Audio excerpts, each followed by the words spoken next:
I'm just overwhelmed. I don't know where to begin.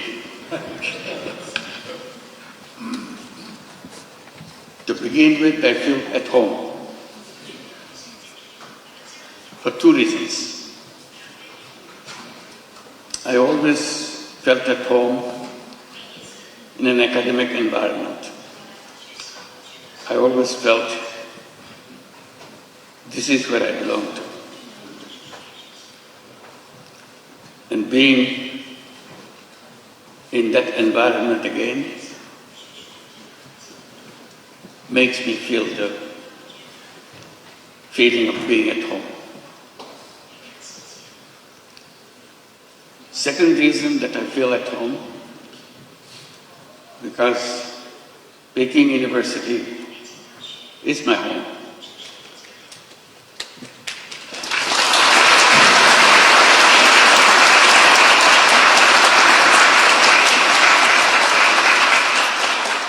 I am part of you because you accepted me as an honorary professor. I'm sorry that I couldn't spend much time with you,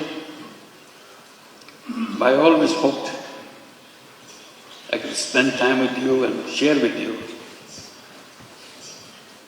all the excitements of the academic world and the world that you want to create for future generations. That's our task in the academic environment, to build the future world, not just learning about the current world. It's the next world that we want to prepare for. So that makes me feel completely at home.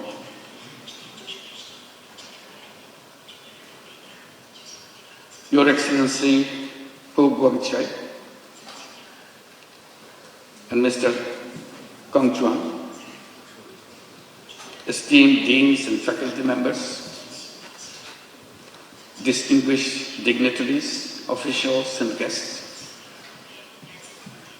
and my dear, dear students, ladies and gentlemen.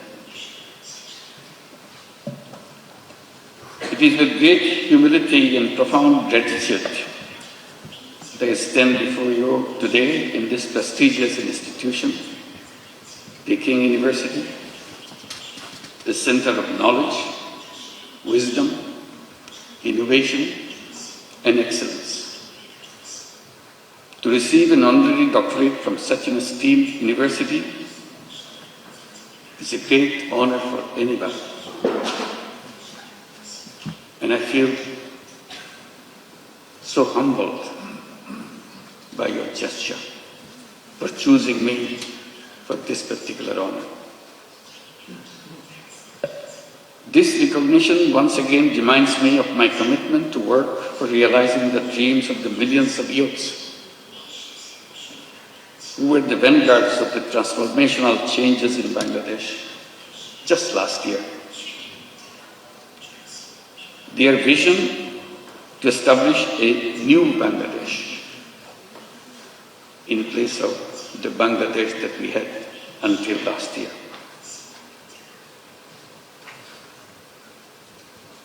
A new Bangladesh which will be free from poverty, hunger, unemployment, and destitution. Ladies and gentlemen, and my young friends, to translate this vision into reality, we are embarked on a series of reforms to make governance transparent and democratic, to ensure economic policies which are inclusive, and to guarantee that every individual has equal opportunity to flourish. Our reform initiatives are at the top of our priority. Our goal is definite. Our work plan is exhaustive. For building a stronger and more resilient Bangladesh, we emphasize economic transformation through entrepreneurship, greater investment in education and technology, in a stronger international cooperation. Distinguished guests, I have a deep and personal attachment with Peking University. Back in October 2006, I had the opportunity to be appointed as the honorary professor. To me, today's conferment is more than a personal honor. I see this as a recognition, as an acknowledgement of the resilience and courage and determination of the people, especially millions of women and young entrepreneurs who continue to prove that no challenge is too big when they are given the right opportunities to develop and break the shackles of poverty and marginalization. Throughout my journey, from being an economist to founding Grameen Bank, from pioneer microfinance to advocating social business, my core belief has remained the same. People are not poor because they lack of skill or ambition. They are poor because the economic system has never given them a fair chance. So poverty is not because of something lacking in the person. It's not their fault. It's the fault of the system that we built for ourselves. That causes poverty. That causes all the problems for human beings by wrong thinking. And I blame myself for being part of that institution, academic institution, where we pass on this wrong knowledge to the next generation. So I plead guilty that we have not been able to change those ideas, wrong ideas, which make people suffer. So my struggle has always been to go back, to find out the faults in the system that we promote, we teach the young generation, so that we do not repeat the same thing for the next generation.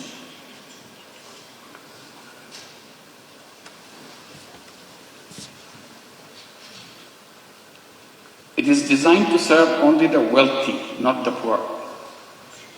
That realization led me to create an alternative, one where even the poorest individuals could access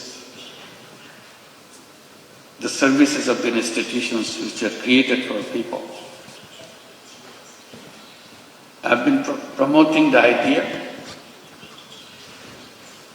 to let the young people come to the universities, get good degrees from good institutions, and then go to the job market to become job seekers. I have been telling that this is a wrong idea. Human beings are not born to become job seekers. Job is a wrong idea. Human beings are creative beings. They enjoy doing creative things. Job is a negation of creativity. Job forces you to do things what your supervisors want you to do. Job is a continuation of the tradition of slavery. Human beings are not fit for slavery. Human beings are independent beings.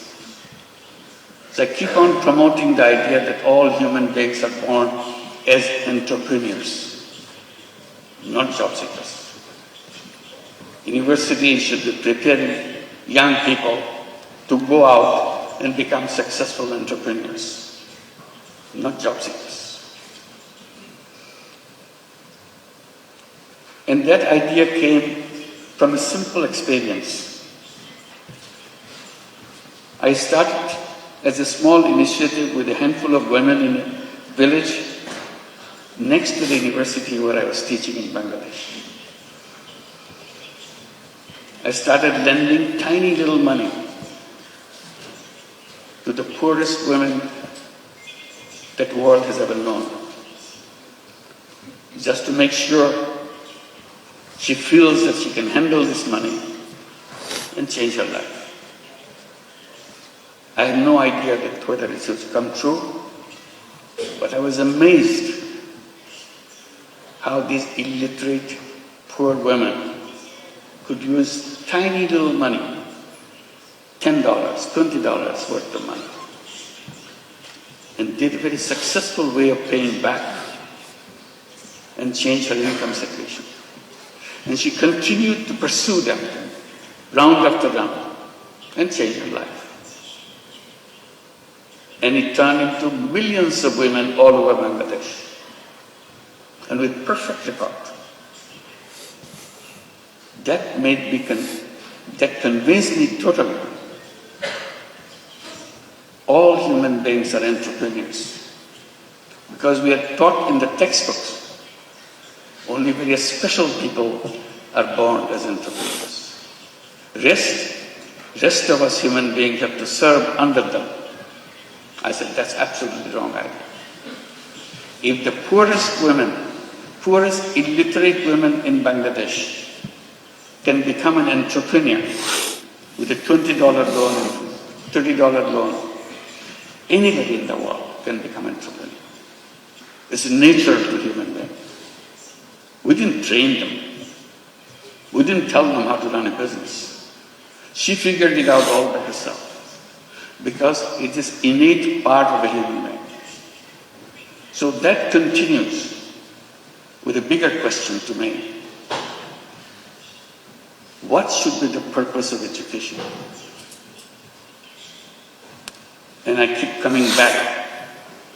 Purpose of education is to enable to go out and bring that all creative capacity to change the world. And universities and educational institution is not only a place to learn what happened, also imagine. Imagination is the greatest power on earth. If you imagine, it will happen. If you don't imagine, it will never happen. If you look back, things happen because somebody imagined it. Imagine something big, something unheard of, something you never dared to hope that it will work. But you imagine and stay with it. If you stay with it, it will happen. So that is the greatest power. Imagination is more powerful than anything you can bring together. So I follow that, encourage young people like you, along with what you are learning, imagine. Dare to imagine the most odd thing that you ever thought, most necessary thing you think could be done. At the moment it looks odd, at the moment it looks impossible.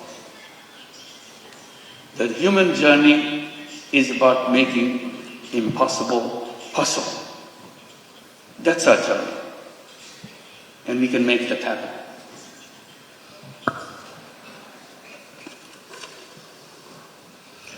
Then I came to my other point. Why the way we do things followed by something that we are not sure of? This civilization that we are passing through, will it help us to overcome the problems that we face? Problem of environmental crisis, problems of extreme wealth concentration, problem of massive unemployment, My answer is always no. This civilization will continue to make it worse and worse. I even dare to say this is a self-destructive civilization. We have no scapegoat. We have to build a new civilization as soon as possible. Abandon the civilization that we are passing through and move on to create a new civilization. And I ask myself, what will be the future of that civilization? The answer to me is very clear. That civilization must know that there is no environmental hazard left anymore.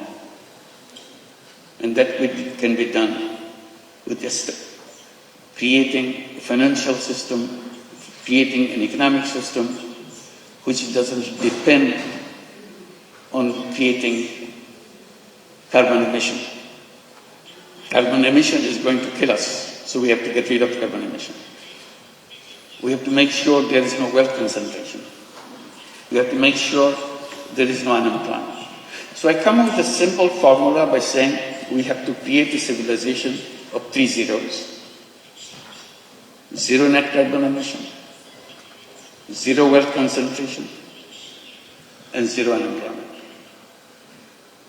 Sounds very reasonable, but to work it out, you have to abandon the old thinking process.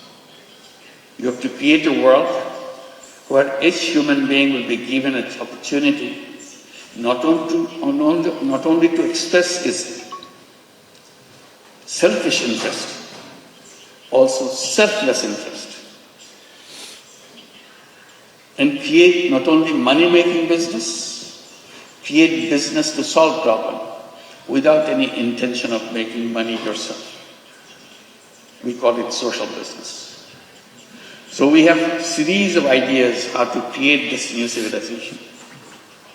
And now I pass it on to the young people between age of 12 to 35 to create what we call 3-0 clubs. 5 young people get together, create a small, tiny club. 3-0 club. What do?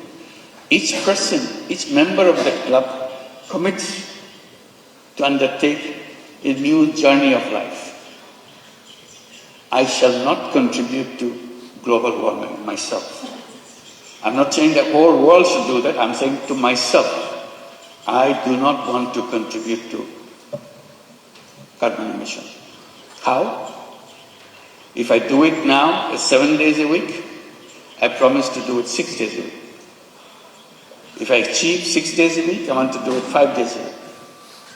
If I achieve 5 days a week, gradually 2 days a week, 1 day a week, and nothing. So I become a 3-0 person. Idea is if I can become a 3-0 person, you can become a 3-0 person, world would be a 3-0 world. That's a simple idea. And I'm amazed by the response I get from the young people all around the world. They keep on adding numbers, 3-0 clubs. I hope you'll consider examining whether you'd like to form your 3-0 club and create a new civilization, which you'll be proud of. This is an imagination, but the imagination is where the journey begins. Let's begin the journey. Thank you very much.